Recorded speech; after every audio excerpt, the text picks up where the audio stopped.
इनसे दुश्मनी मत लो। विभीषण ने समझाया, रावण की पत्नी मंदोदरी ने समझाया कि सीता को वापस कर दो, लेकिन रावण में बड़ा अहंकार था।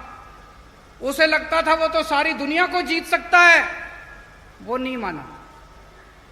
अंत में हम सब जानते हैं रावण का क्या हुआ। उसी तरह से केंद्र सरकार को अहंकार था, उनको लगता था वो कुछ भी कर सकते हैं। उन्होंने 3 काले कानून पास किए, उनको अहंकार था कि हमें किसानों की जरूरत नहीं है। केंद्र सरकार को बहुत समझाया, किसानों से पंगे मत लो, किसान अगर सड़क पे उतर गए तो तुम्हारी सरकार हिल जाएगी। केंद्र सरकार नहीं मानी। अंत में 13 महीनों के संघर्ष के बाद केंद्र सरकार को तीनों कानून वापस लेने पड़े। मैं आप सब लोगों को सलाम करता हूं, आपके संघर्ष को सलाम करता हूं। आपने वो कर दिखाया जो कोई नहीं कर पाया, उनके अहंकार को आपने रौंद दिया। आज किसानों को राजनीति में आने का निर्णय क्यों लेना पड़ा? 75 साल हो गए आजादी को। 75 साल के बाद भी आज किसानों का इतना बुरा हाल है। देश के कोने कोने में किसान आत्महत्या कर रहे हैं। किसान, छोटा किसान खासकर, इतनी गरीबी की हालत में जीता है। किसान का बेटा किसान नहीं बनना चाहता, वो चाहता है मैं कुछ और बन जाऊं, लेकिन मैं किसान ही नहीं करूंगा। इन्होंने किसानों का बुरा हाल कर दिया।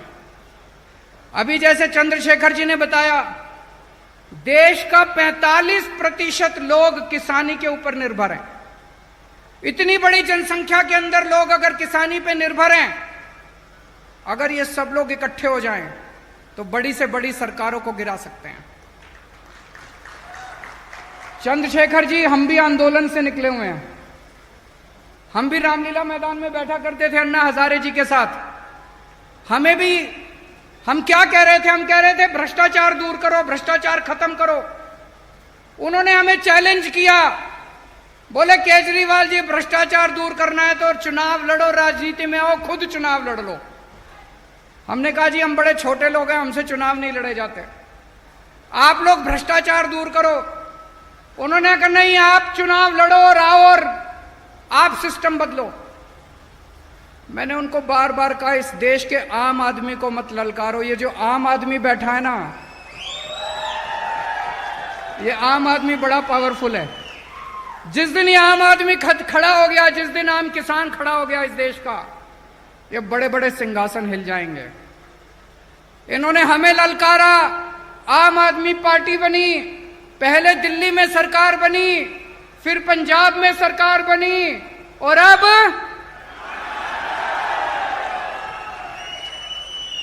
अब कर्नाटक में सरकार बनानी है। बनानी है कि नहीं बनानी है?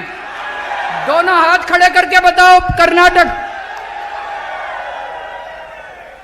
अभी मैं सुन रहा था, चंद्रशेखर जी बोल रहे थे इसके पहले वाली सरकार 20% की सरकार थी, अभी वाली सरकार 40% की सरकार है।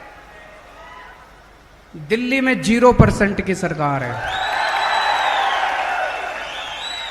और ये मैं नहीं कह रहा, दिल्ली में कट्टर ईमानदार सरकार है।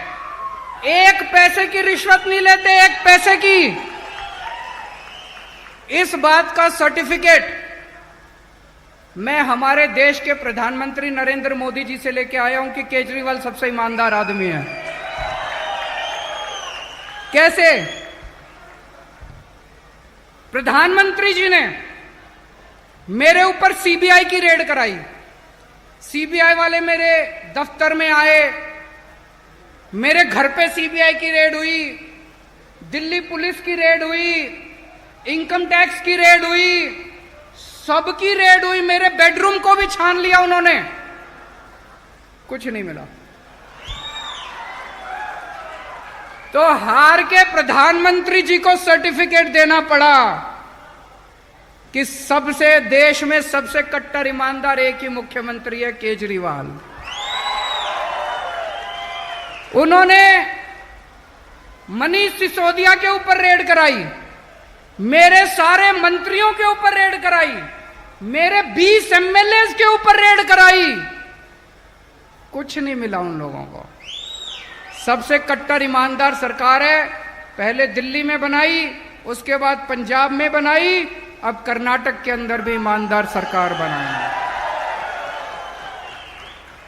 ये 20% और 40%, ये सारा हिसाब किताब इनका बंद करना पड़ेगा।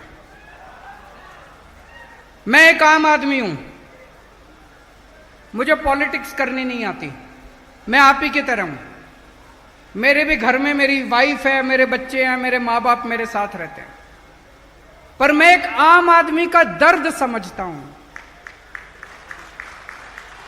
एक आम आदमी किस तरह से इतनी महंगाई के जमाने में अपने बच्चों को पालता है, मैं ये समझता हूं। एक आम आदमी क्या चाहता है कि मेरे बच्चों को अच्छी शिक्षा मिले, अच्छे स्कूल में शिक्षा मिले। जब हमारी सरकार बनी, दिल्ली में सरकारी स्कूलों का बहुत बुरा हाल था। कर्नाटक में भी मुझे बताते हैं सरकारी स्कूलों का बुरा हाल है कि नहीं है? सरकारी स्कूलों का बहुत बुरा हाल था। आज दिल्ली के सरकारी स्कूल प्राइवेट से ज्यादा अच्छे हैं।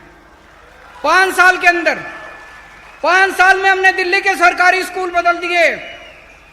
इस साल सरकारी स्कूलों का, दिल्ली के सरकारी स्कूलों का 99.7% रिजल्ट आया है। 99.7%। मैं आप सब लोगों को इनवाइट करता हूं, आप दिल्ली आइए। दिल्ली आके हमारे दिल्ली के सरकारी स्कूलों को देखिए, शानदार सरकारी स्कूल। सरकारी स्कूलों में स्विमिंग पूल है, लिफ्ट हैं, शानदार ऑडिटोरियम है। आपने प्राइवेट स्कूल ऐसे नहीं देखे होंगे जितने अच्छे सरकारी स्कूल।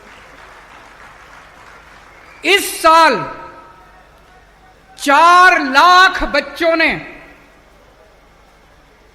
4 लाख बच्चों ने अपने नाम कटवा के, प्राइवेट स्कूल से नाम कटवा के सरकारी स्कूल में भर्ती हुए। This is magic.